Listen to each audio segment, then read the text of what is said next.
లైఫ్లో first time car wash చేయడం. So ఇక్కడ పోర్చుగల్ ఎవరి కారు వాళ్ళే వాష్ చేసుకోవాలి. ఇక్కడ అన్ని సెల్ఫ్ మిషన్స్ ఉంటాయి, వెండింగ్ మిషన్స్. దీనికి టైం ఉంటుంది, ఎక్స్పెన్సివే. సో ఇన్ని మినిట్స్ అని ఉంటుంది. ఎవరి కారు వాళ్ళే వాష్ చేసుకుంటారు, ఎంత పెద్ద కారు అయినా కానీ.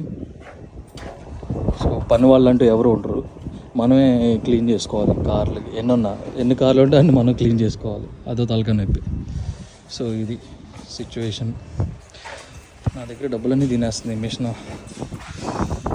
ఇప్పుడు యూరోస్ తీయాలా, ఇలా 2 euros కాయిన్ ఈ డబ్బాలో వేయాలా.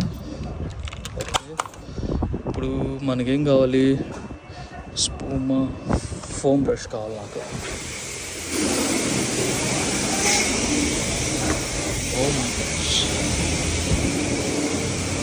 ఫోమ్ రావట్లేదేంటి, వచ్చింది.